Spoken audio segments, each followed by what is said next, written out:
don't wear this top very often because I always feel like it makes me look a bit like Frankenstein.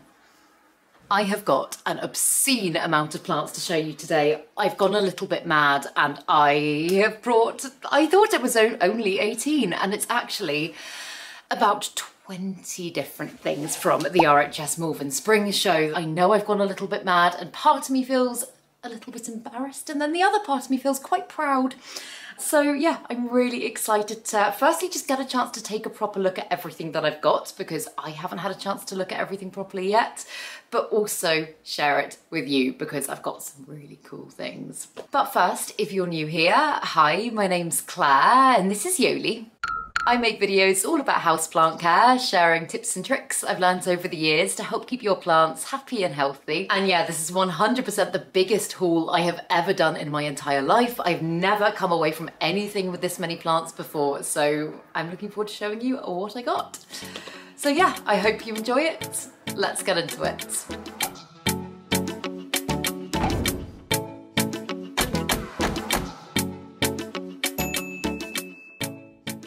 So I also still haven't found my tripod. I'm pretty sure I have left it in Malvern, which is very annoying. So you're currently balanced on the steps that I use to stand and water my plants usually, but it's actually quite useful because it's a little mug holder for me. So I've got constant coffee just underneath you. But I don't even know quite where to begin. So I think I will probably start with the bigger plants and then we can move on to the arguably more exciting smaller plants. Is that fair to say? Oh, we don't know, they're all quite exciting, but I've got some more unusual things that are slightly smaller. But to start with, I picked up this gorgeous Epipremnum Enjoy, and don't get me wrong, I know I have technically already got this plant in my collection. I've got several cuttings of it, but it's so slow to grow. And I saw this one and it's big and it's beautiful. And to be completely honest, this is a plant that I would personally say, if you like it, do buy it big, because the cuttings I've got, I've had for about 8-9 months and they are still teeny tiny. So what I'm going to do is I'm going to pot them up with this one and then I can get a really gorgeous full plant going. I say full plant, this one is obviously very full as it is, but I just saw it and I fell completely in love. I thought it was just gorgeous. And I can't remember everywhere that I got things from, but I have got things saying the garden room just stuck in this one. So I think this is where I got this plant from. As I say, there was so much there and there was so much to take in that I didn't make note of everything. So if I bought from you and you were selling that, please feel free to comment it down below and I can add that into the description of this video. But I just think it's gorgeous and I've wanted a really big one for such a long time. As I say, I have been trying to grow a really big one for such a long time. So this feels like money well spent. I'm very glad that I bit the bullet and got a lovely big one, because I think it is just lovely. Ooh, almost dropped it. But also, if you haven't watched my Malvern vlog, that went up a couple of days ago. I'll link that down below because I really tried to capture the event, not in like a, oh, let's make a video on this kind of way. I really tried to make it feel like you were kind of there and experiencing it. So if you weren't able to make it and you want a little taste of what the festival was, I will link that video down below. But then this next one, this is a little bit of a mystery one and I have had so many contradictory opinions already on this plant. So obviously it is a Hoya and it just says Hoya Mix on the pot. Oh, and I can see as well, this says Cotswold Plant House. So that is where I got this one from. And looking at it initially, I thought this was a Hoya Australis, and I have had a Hoya Australis in my collection before, and I think I actually took some cuttings of it to the plant swap the last time I went. So lots of people that I spoke to at Malvern said that they thought this was a Hoya Australis, but if you feel it, it's much, I was going to say waxier, that's a bad way to describe it. It's got very smooth undersides of the leaves, and from what I remember, the Australis had quite fuzzy undersides. And also I've had the variegated Hoya Australis, the Hoya Australis Lisa in my collection before, and they also had variegated ones of this, and it wasn't the Australis Lisa. So I'm just a little bit like, oh, what is this Hoya? It's really cool. It's got these beautiful, beautiful rounded leaves. They're so smooth and they're so satisfying. And as I said, they did have the variegated variety of whatever this is as well. And I was tempted by it, but I also think that bearing in mind the space I've got in my flat at the moment and everything is a little bit limited, I think this one's probably going to have to go in kind of like a medium light spot unless I invest in some more grow lights. And so I was like, why bring another variegated plant into your collection that needs higher light at a point where you can't offer it more light? So that is why I went for this one. But yeah, I'm just very intrigued. I really want to know what it is. So please do cast your votes down in the comments below and I will do some research, do some Googling, and hopefully can get an accurate ID, because I know it doesn't really matter. Like at the end of the day, so long as you know the care of the plant, that's the most important thing. But there's just something about, I don't know, I just want to know. I just really want to know. So yeah, but it's absolutely gorgeous. I'm going to be saying that about all of them. Honestly, I feel so lucky to have walked away with some amazing plants, some really, really, really amazing plants. And then this one, oh my goodness. So I'm pretty sure I got this one from Aroyd Attic. That is just off the top of my head. I'm pretty sure I got this one from there. But I saw this on day one and I was like, oh my God. I was like, that reminds me so much of a really full Peperomia Hope. And if you watch my other videos, you'll know that the Peperomia Hope is one of my favorite plants of all time. I absolutely adore it. And this one, just looking at its leaves, are very, very similar, but it's actually an Aescananthus, a lipstick plant. And I can't remember the exact type of lipstick plant, so I'll put all the names of everything on the screen, but I saw it on the first day and I was tempted. And I didn't actually buy anything for the first 2 days. And I was like, oh my goodness, I'm doing so well. And then day 3 and 4 came and I caved like very badly, as you can tell. But yeah, I just think this one is lovely. I also just love growing the lipstick plant. I've got a couple of different varieties of it in my collection and I just find them a really easy, really hardy plant to grow. I find their growth very rewarding. So yeah, this is one that I'm really excited by. And don't get me wrong, having this doesn't take away my love for the Peperomia Hope, but it does fulfill a little bit of what I wish my Peperomia Hope would do more. And I know they're different genuses, but this one is just so full and bushy. And I feel like I can really appreciate the round succulent foliage more so than I can currently with my Peperomia Hope. So yeah, I'm over the moon with that one. And then this is quite an exciting one, and this is one that I would like to pick your brains on. Oh, in fact, I've got a few to show you from this shop, but I got this next one from Between Two Thorns, who I know I already follow on Instagram. They're absolutely awesome, so I will pop their Instagram there. But I saw this Burrows tail, and I've got 2 Burrows tail in my collection already, and this one looks very, very different. It's almost completely white. And again, this is another one that I was kind of picking people's brains on when I was there, because I was saying, do you think it's variegated? Do you think it's just been down to the conditions that it's been grown in? Because I mean, typically with variegation, unless you've got full moon variegation, you tend to see like little patches and splashes of variegation as opposed to just pure whiteness. And quite a few people were saying maybe it's been grown in really high light. However, I'm currently growing both of mine in full sun in a south-facing window, and they are much greener. So any theories as to why you think this might be happening, or if you do just think I've got a weird variegated one, then please, please, please let me know, because I just thought it was so cool.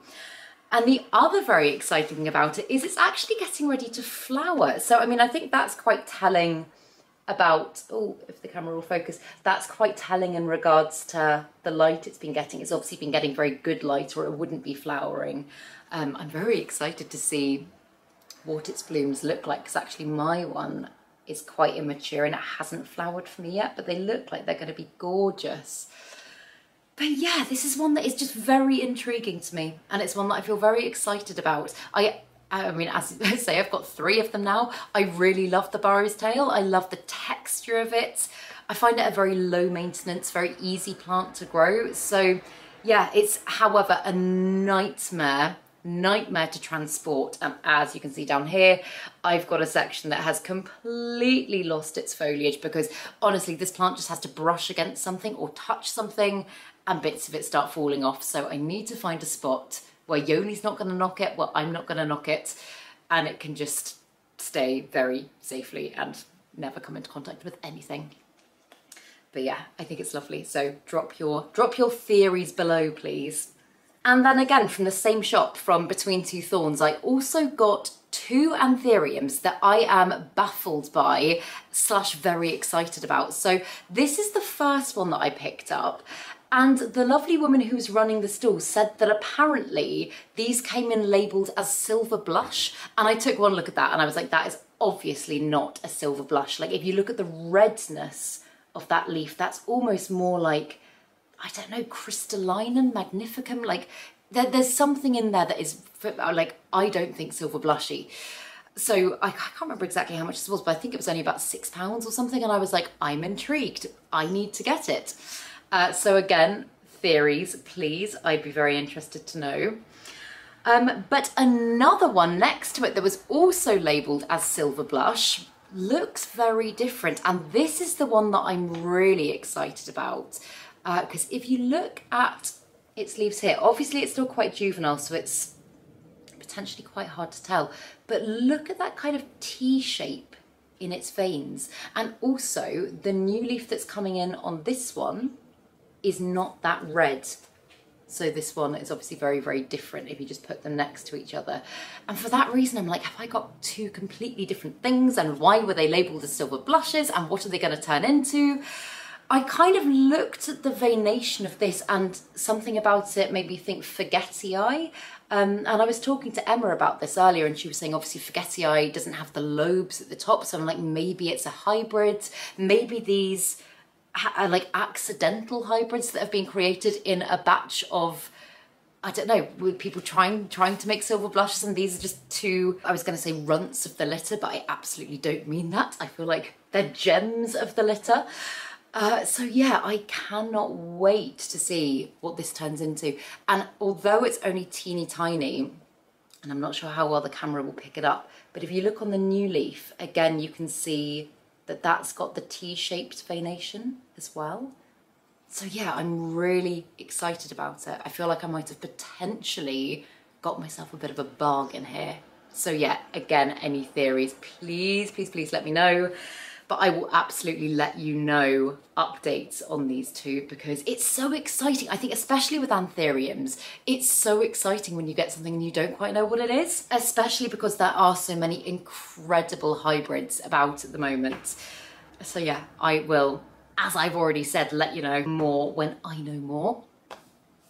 And then I brought one of Ross's over to show you. He's picked up a few things, and to be honest, I thought we could show you his plants in a week or 2 because basically we've had this idea that we want to make a terrarium video together. I will talk about this more when I get into other things in the video, but he's got lots of Phoetonias, Begonias.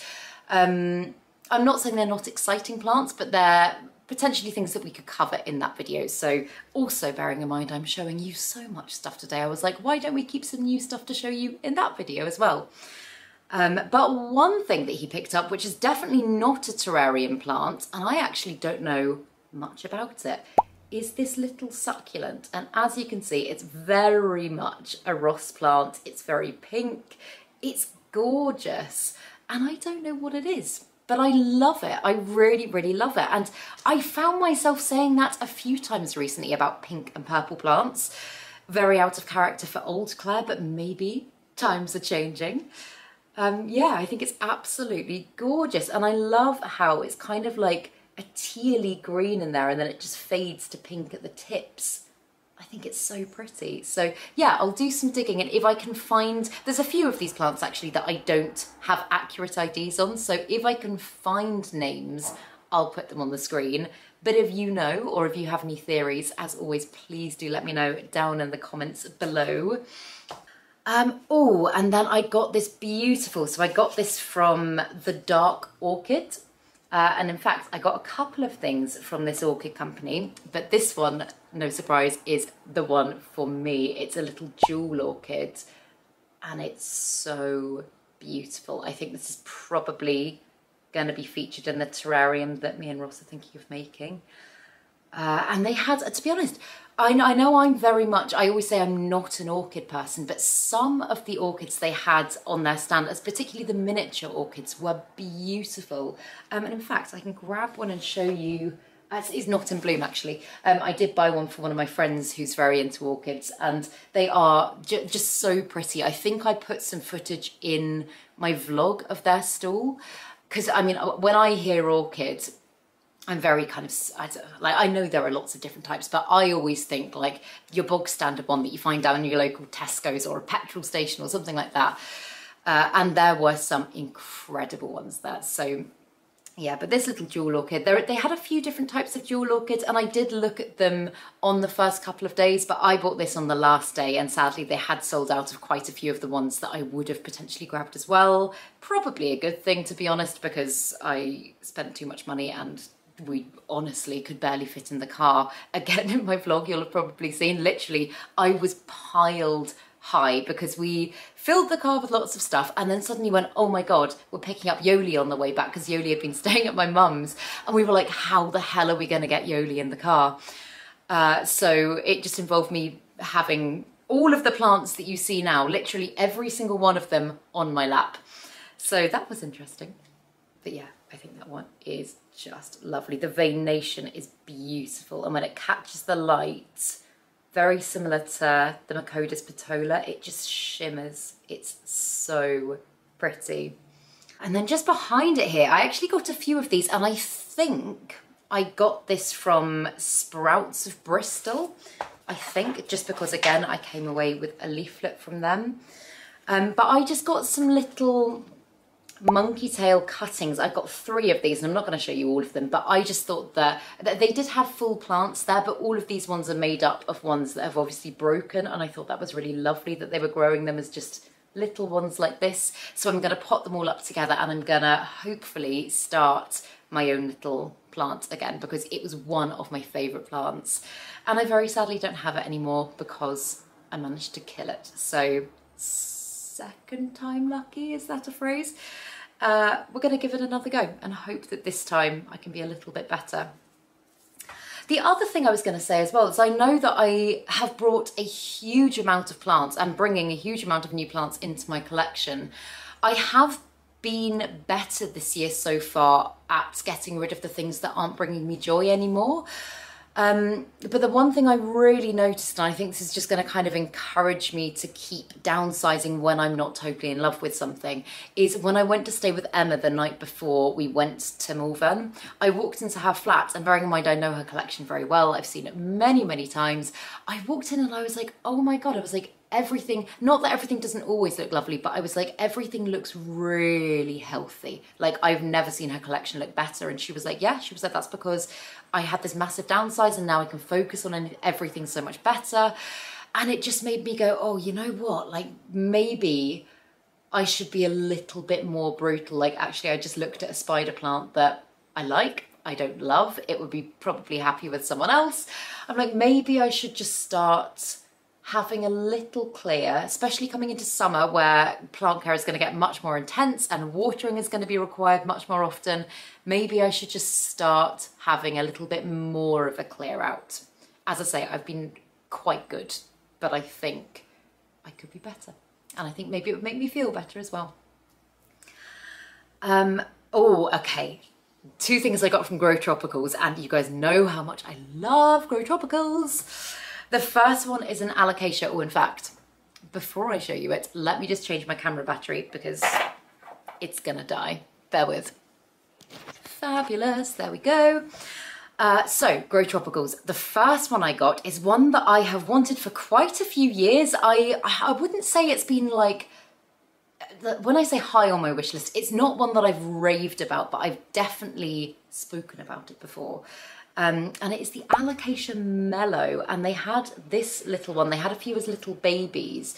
Oh, and in fact, just looking at it in the light here, I've just seen some webbing. However, That very much looks like spider webbing, so I will be giving it a check. Not spider mite, so I wouldn't have thought it's anything to worry about. But yeah, just look at that. And the thing I love with the Alocasia Mellow is the texture of the leaves. And I'm not sure how well the camera's picking that up, but it's got kind of like these teeny tiny bumps all over it. Ross put it well, actually. He said it almost looks like plastic. And I know maybe that's not something, that's not maybe the most desirable thing, but there's just something very weird and alien-y about it. And I can see the price on this one. This one was £9. And the reason I chose this one is because I could already see it's got 2 little corms coming up in the soil. So I was like, if I want to propagate this one, already it's at a stage at which I could do that. It's also in the process of giving me a new leaf. So yeah, I thought it was just beautiful. It's got those gorgeous bluey silver leaves. And the bumps on the leaves almost make them a little bit matte. And I just think that is gorgeous. So yeah, it's one that I am so excited about, so excited about. I think I will probably transfer it into pon. I'm probably not going to make, there's one actually that I'll show you in a minute that I am going to do straight away, but I'm probably not going to make any major changes to any of these plants for at least a couple of weeks, just while they're adjusting. These plants, arguably more than like your average plant that you pick up in a garden centre, have been through a lot in a short space of time. Obviously they were, I don't know if they were in the shops before the sellers brought them to Malvern, but let's assume they bought them in specifically for the show, because I think that's more realistic. They would have come potentially from the Netherlands or a different part of the UK, from a grower, shipped to the seller, then to Malvern, then to the stall. I bought most of these on the last day, so they would have been knocking about for 4 days at this point, and then shoved into a very hot car and brought back to my environment. So I would not be surprised at all if I do get a little bit of acclimation issues with these plants. I haven't seen anything yet so far, but I think it's probably too soon to tell. But yeah, I'm just going to keep them as is for the time being. And then yeah, once they've had a chance to settle in, then I will start doing some stuff. And this one will be going into pon, because that's how I love growing alocasias. Okay, the next one. The next one is one that I have raved about for so long, for such a long time, and I'm so happy to finally own. And this is the exception to the rule as well. This is the one that I will be doing stuff to. I'll talk you through it in a minute. But it is the Alocasia Dragon's Breath.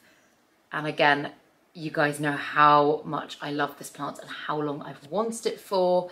Again, I got this one at the Grow Tropical stand, and it was on there for £12. And granted, I know it's a very small plant, but how much has the price of this one dropped? It's crazy. This time last year, something this size, you would be looking at like 30, 40 quid here in the UK. So it's just insane how much the price has come down. And it did have these 2 other little leaves just here. They are starting to turn. That one has completely died back. And this one is actually, as I say, in the same size pot as the Alocasia Mellow, but this one has been drying up like that. Like, I have watered this one every single day. Granted, I've only had the plant for 3 days, but I have watered it 3 days in a row because it has been bone dry every single day. And if I very carefully lift it out of its pot. Oh my God. Look at those roots. You can see that is, no wonder it's drying out so quickly. That one is so ready to move up a pot size. So yeah, just because, as I can see, it is starting to cycle, that could be acclimation related, but I feel like the best thing for the plant would be to switch up and give it a little bit more space immediately. So I am probably going to be getting this one into pon today. When I say pon as well, I mean semi-hydro. I use Soil Ninja's equivalent of Lectusapon. But yeah, because I want to bring out the best in this one. This is one that I have had my eye on for such a long time. And I honestly can't believe, oh, just look how gorgeous that is. I can't believe that I finally have it. It's just so lovely. So yeah, thrilled with that. Genuinely so happy. Oh, and this is just, so this is a little bonus plant. This one I picked up from the floor next to mint plants. I know they were selling this type of plant. I think it's maybe either a Lepismium or an Epiphyllum. I'm not quite sure, but this had snapped off, and I said to Hayley, I was like, can I take it? Is it going to go in the bin? And she was like, yeah, take it. So I don't know exactly what it is. So again, if you know, please let me know. But it's obviously some type of, I would have thought, jungle cactus. I might get more cuttings of it to fill it out at some point, but equally, it's quite well established. I might just continue to chop and propagate. I'm not too sure yet. Oh, how are we getting on? Okay, I've still got quite a lot to get through. Oh, this is a nice one. I'll do this one next. So, there's a lovely couple that I've met at the Plant Swap before. I think I met them at the Bristol Plant Swap was the plant swap I met them at. And they obviously watched my weird plants video recently where I spoke about the Begonia ferox, which, oh my goodness, like, it's the more I see it, the more I'm just like, oh, it's so weird, but it's so cool. Ross is obsessed with it. But anyway, they were at the Malvern Festival and very kindly gave me a cutting, and how weird and cool is this? I'd never seen this plant before in real life. I'd only seen pictures of it, and feeling it's just so bizarre. It's so weird. And it's only been in water for less than 24 hours? About 24 hours now, I would say. Oh, and hang on, is that a root or not? I was gonna say, and it's rooting already. But actually, no, that's just a little bit of sludge. It wouldn't be uncommon for begonia to root that quickly though. I got one at the Bristol Plant Swap, and I put it in water, and within the first day it had roots like that, which was insane. But look at the back of the leaf. This is the thing that if you've got trypophobia, I think it's called, might freak you out a bit. But yeah, look at that. How weird is that? It's like a crumpet. It's so bizarre. But yeah, I'm really excited to grow this one. So yeah, thank you, Max. And I'm so sorry, I can't remember your lovely girlfriend, but thank you so much. I adore it. Holly, Max and Holly. Is that right, Max and Holly? I'm so awful with names, and I saw so many lovely people, but thank you both so much. I think it is gorgeous. And not a plant, but a plant-related thing. A shop there called Frond was selling some gorgeous things. They were selling self-watering pots, they were selling pruning shears, and finally I got myself a pair of little snips. And I know I've been meaning to do it for such a long time.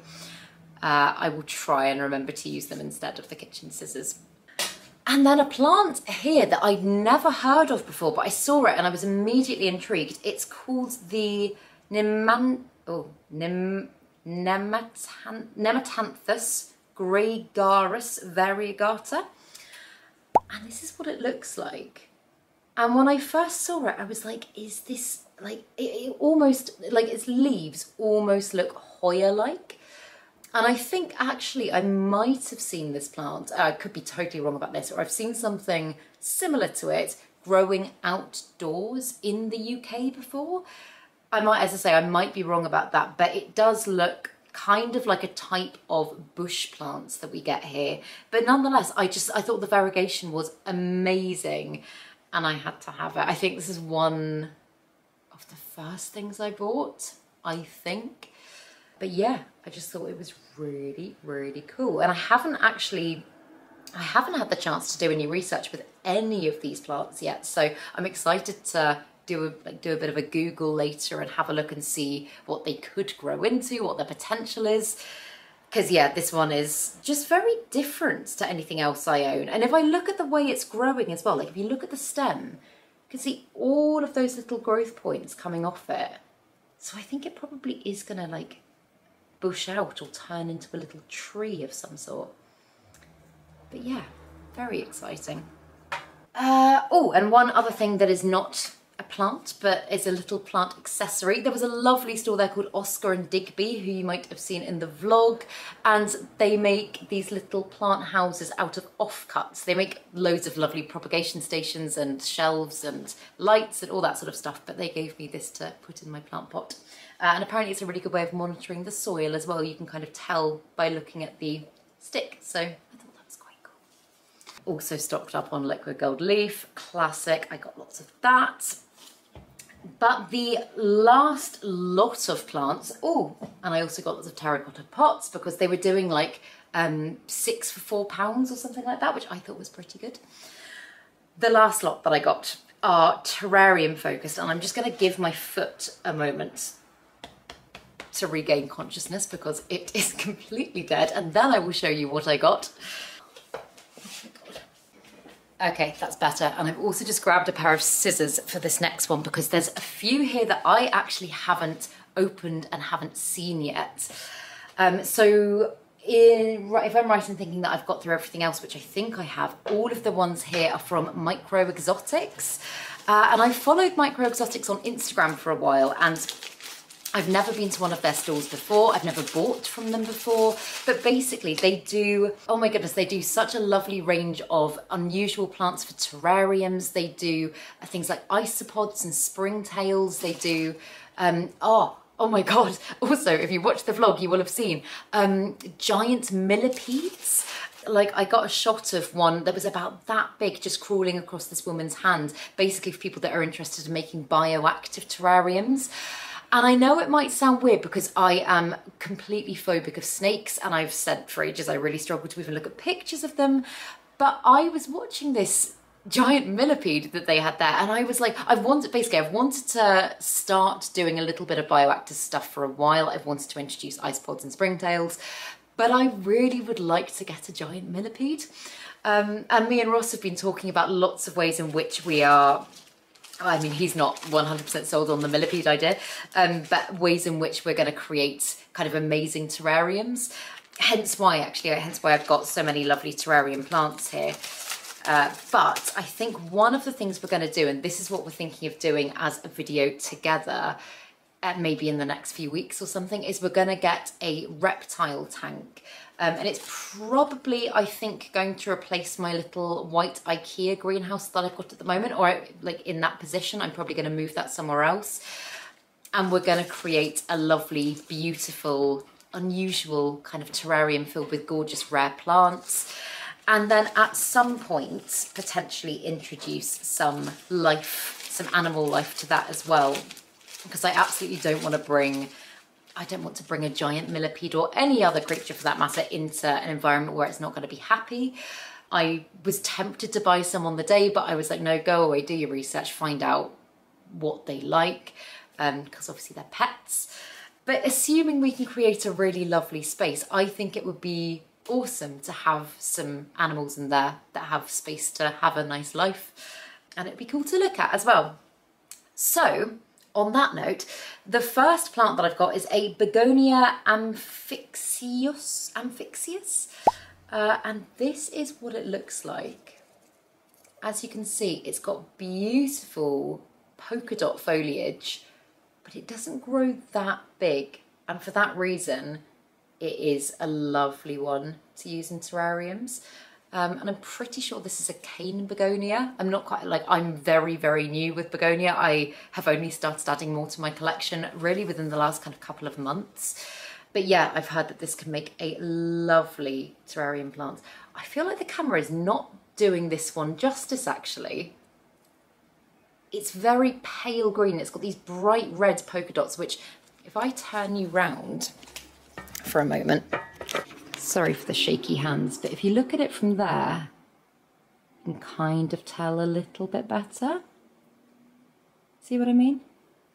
But yeah, I'd already picked up some other little cuttings that I'm going to show you in a moment, but I'd already picked up some of them and I was like, do I get a big plant as well? And I decided to get this one. And yeah, I think it's really unusual, really pretty. And it's just got me really excited about terrarium making. Like, there were some incredible terrariums that we saw there. Grow Tropicals had made a really gorgeous, like, big display, and part of their display was a terrarium. Ben from Worcester Terrariums was obviously doing talks, and he did workshops as well. So there was just lots of terrarium influence, and it's just made me think that, especially while I'm trying to create areas of less intensive care requirement in my home, lower maintenance spaces basically, areas that I can look at and appreciate that feel planty but they don't require that much to maintain. So yeah, that is something that I am really keen to kind of get more into because I haven't done much of it yet. Me and Ross have made maybe 6 or 7 little terrariums. We've got them through in the bedroom, and they're perfect because we very rarely have to do anything to them. But yeah, this big, exotic, potentially bioactive one is one that I'm really excited about. And some other things to go in it are these, and I got some interesting cuttings again from Micro Exotics. And I haven't actually properly looked at these yet because you can kind of see them through the packets, but you can't see them that well. So I thought I would get them out and have a proper look at them. So this first one is Pyrosia normalifolia. I was going to say I wasn't actually familiar with any of these plants. So yeah, these are all very new ones to me. And I think what I'll probably do is get these ones straight into a propagation box, allow them to root a little bit. And when we come to do our terrarium, they will still be fine, because I can imagine they're used to very high humidity conditions. Oh, that is adorable. So yeah, that is the first one. Look at that little delicate foliage, that is so sweet. I'm gonna very carefully pop these up here so I can put them straight into a prop box afterwards. And I believe that most of these ones as well, because they grow quite close to the forest floor, most of them are kind of like medium light plants. They won't do that well in super high light. And I also think I'm right in saying that the giant millipede and the isopods and springtails prefer slightly lower temperature conditions. When I say lower temperature, I just mean like not like what some of my tropical plants would like at like 30 degrees Celsius. So I think low light and lower temperature is preferable. So for a spot in my room, that's why I'm thinking where my IKEA cabinet currently is. For a spot there that doesn't get a huge amount of natural light, probably just do a little bit of grow light there.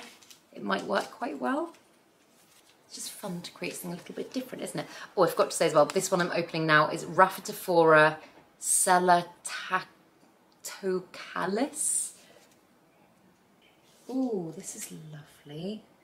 That is really lovely. Look at that.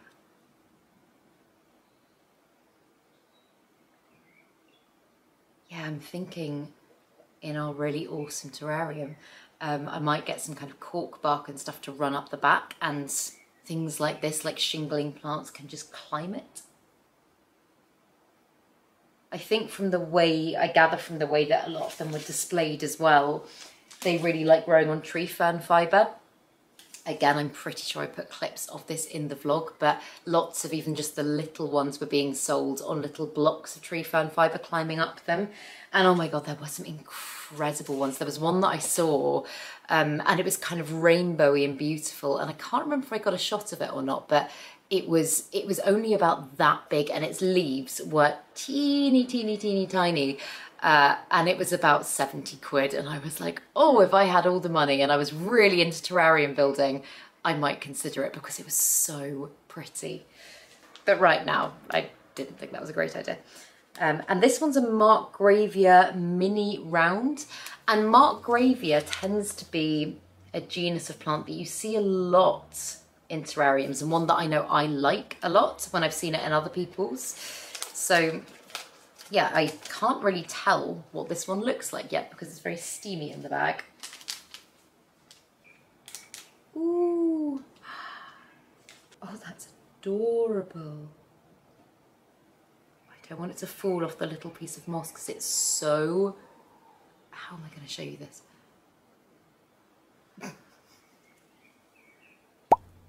Can you see there? So there's 2 sections of that, but I'm scared to try and hold that up to the camera anymore in case it falls. How gorgeous is that? So yeah, the Markgravia is one, it comes in so many different beautiful colours. You can get them in kind of oranges and stuff as well. In fact, I think the Grow Tropicals big terrarium that they made had quite a lot of those in. And the only time before, outside of a terrarium, that I can ever think of that I've seen one in the flesh is when I went to visit the Grow Tropicals, I guess like warehouse grow room a couple of years ago now. And they had this massive great plant in the middle of one of their like indoor greenhouses, and it had all of these beautiful Mockgravias growing up the side of it, and I was just like, wow, it felt like a little slice of rainforest. It just felt absolutely amazing. And I think really if you're able to kind of create an environment in a section of your house, or God, your whole house if you can, it doesn't have to be limited to terrariums. Like you could just kind of very nicely grow things up. I was going to say up the walls, maybe not up the walls, but you know what I mean. I would love to do that a little bit more.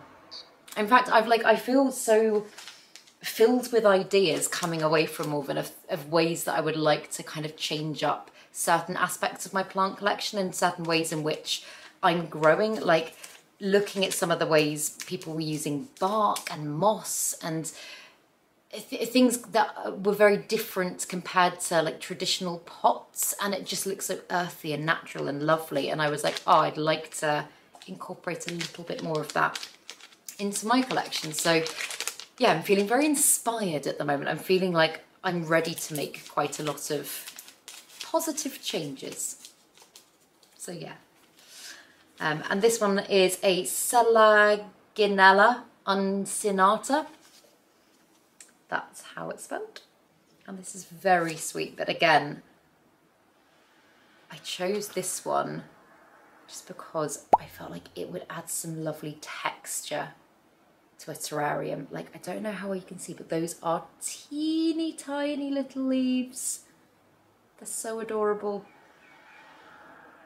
Again, I feel like potentially from the other way around you can see better, but yeah, just look how sweet they are. Oh, and then the last one is actually potentially one of the most exciting ones. So this is a Paeonia rupens. That's how it looks. And I have had a Paeonia pulchra before, and oh my God, the Paeonia pulchra kind of looked like a beautiful rainbowy vine. And it's one that you really don't see very often. And I saw Paeonia rupens and I was like, oh, I've never seen this one before. And even just looking at it through the bag, I'm like, oh, that looks gorgeous. And I don't think you have to grow this in a terrarium. Like I've seen people growing, well, not the rupens, but the pulchra on moss poles and stuff like that before. Oh my goodness. But this one is so pretty and it's so unusual. Look at that. And if this is anything like the Paeonia pulchra, it propagates really easily as well. So I would love to have lots of little sections kind of dotted throughout terrariums. It just looks gorgeous. So yeah, I'm so happy with that. But yeah, that is my ginormous Malvern haul, and I said it again in my vlog video, but thank you so much to Green Rooms for making the Houseplant Festival possible. Thank you so much for creating the amazing world that you did at Malvern, because it was one of the, if not in fact the best planty event I have ever been to in my life. It was just another level amazing, and I had the most wonderful time. And often coming away from very social things, especially 4 days in a row, I just feel absolutely wiped. And although physically I'm knackered, I also feel really recharged. I feel like I saw so many amazing plants, I met so many amazing people. It really has topped up my battery. So yeah, it was awesome. It was amazing. And I'm excited to go and do stuff to these plants now, because I've been eyeing them up for the last day and a half, wanting to do stuff, but then thinking, nope, I want to show you first. So I'm gonna go have a play now. But I really hope you enjoyed this video, and if you did, please make sure to give it a thumbs up, subscribe to my channel, have a lovely day, and I will see you in the next video.